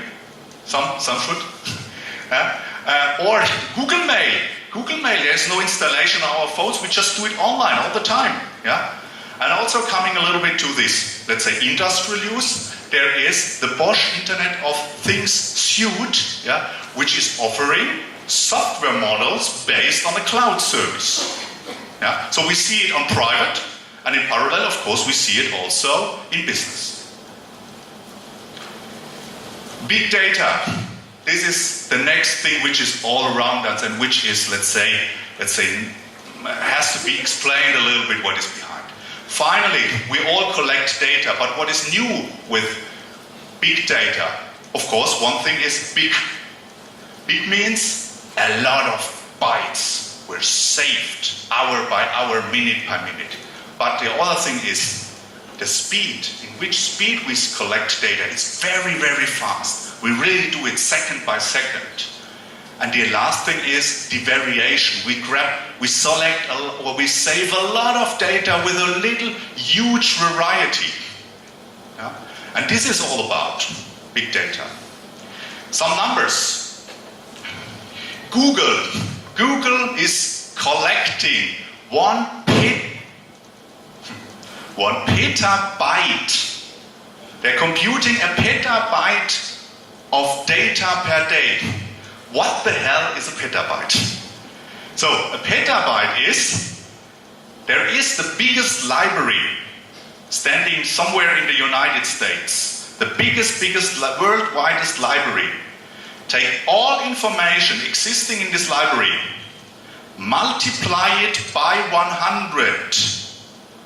Then you have a petabyte. And Google is doing this per day. Twitter. We have 400 million tweets a day. Facebook, 10 million uploaded photos up to Facebook per hour. And YouTube, a 1-hour video material will be uploaded to YouTube every second. Think about that huge amount of data. Let's give you an example about how to use big data. There was the US military in 1950, and they were always in a Cold War with Russia, and they were just think about how can we read their, let's say, their words. They have written something. So they started with online with a computerized translator. They said, oh, it's not difficult at all. We can just put one word to the other word and we just translated it. 12 years later, after spending €1 billion, they stopped this project without any success. It was not possible at all, let's say, analyzing this data, translating this data. Then IBM came up, and that was around 1990, and they used more a statistic approach. So they had a platform of data, and they don't translate word by word, they translate it by meaning. If you want to translate it by the meaning, you have to have a backbone, you have to have texts you can compare. So they used the writings of the Canadian Parliament, because this is done in English and in French in parallel, so they had a good database, and they started translating English to French and vice versa, yeah, by using those data with an enormous perfect success. It was really, really good. Yeah? But okay, it was just English and French in the database, it was not so good. So finally, Google came up, very startup in those days, yeah? And they came up 2000, and what they did is, they didn't use as a backbone the Canadian Parliament, they used the whole internet. They used all texts which can be found everywhere in the internet to translate it. And if you have such huge amount of data, it doesn't depend if some translation is bad or good. The huge amount, you just take the statistic amount and you will always, really always have a good success. Finally, with the benefit that you can now translate nearly all languages in others, yeah? And the quality was again 10 times better than this what IBM had done before. And the result is, and we know it, it's Google Translate. This is what we have right now. Another example. There is Rolls-Royce, maybe known by it's a very famous car builder, but they have also a part which are, let's say, producing aircraft turbines. And those aircraft turbines are equipped with hundreds of sensors, and they are collecting 5 megabyte of data per turbine per flight, which is just to keep it running. Finally, Rolls-Royce came up with an idea, say, hey, if we would have, let's say a plane has 4 turbines and we combine all that, yeah, if we would collect all that data and if we would combine those data, we have a really clear view when the turbine will break down. And so, our new business model, it's here. Our new business model is, we don't sell just the turbine, we sell the full service over the entire lifetime. Just give me one price, I give you the turbine and the service over the entire lifetime of the turbine. And they were very safe doing so because they had a huge amount of data as background. They did very good analysis. And so it was really a good success, and which is, by the way, a very good sign of business models, yeah, that you can change, yeah, just the idea from selling products also to business contract and selling products. Finally, you earn more. Data mining is the next, I would say, buzzword. The word is coming all around us. Yeah? But what is data mining? Finally, data mining is a statistic approach of analyzing data. And if you, let's say, go to universities, go to, let's say, education areas, I'm sure there will be a job or, let's say, education being somehow a data analyst, yeah, which is a person who is able to using such methods and taking any word about this big data amount, this huge data. Yeah. Also here an example. The US Center of Disease is permanently monitoring in the US the appearance of flu epidemics. So, and this is done that all doctors, if there is a flu appearing, all doctors has to report it, yeah, to them. Then they grab the data together and then they analyze it, which finally is good, but it has a delay, yeah, of nearly 2 weeks. And so also the Google came up and say, hey, we have another idea. We have stored our, let's say, search queries. We always, if you search for something, Google will store your search query.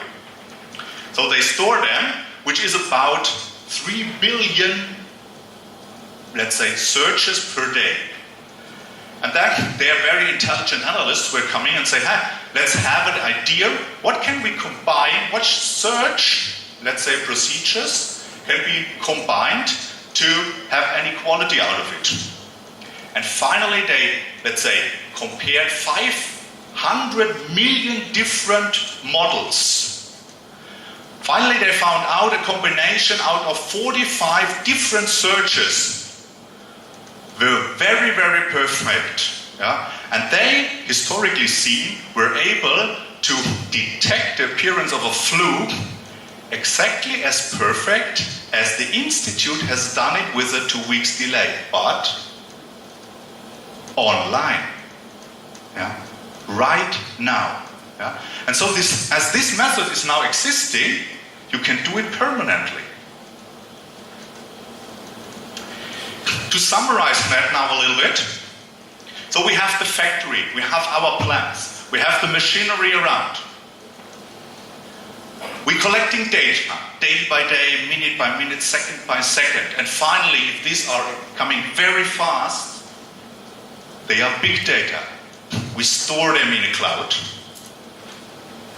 In the cloud, using cloud computing, we are making online diagnosis and giving direct feedback to the machine, hey, there is something going wrong.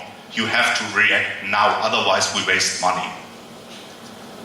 Using the same data, having these data analysts, using a procedure of data mining, yeah, can also analyze those, but now in a long term, and give us finally an idea how to increase our quality, making finally our productivity better, making out of a let's say, an average factory and best factory ever. So finally, I'm at the end. And if you may now come up with the question, hey, Rudiger, what do you think about Industry 4.0? I really have to say, I love it. Thank you for listening.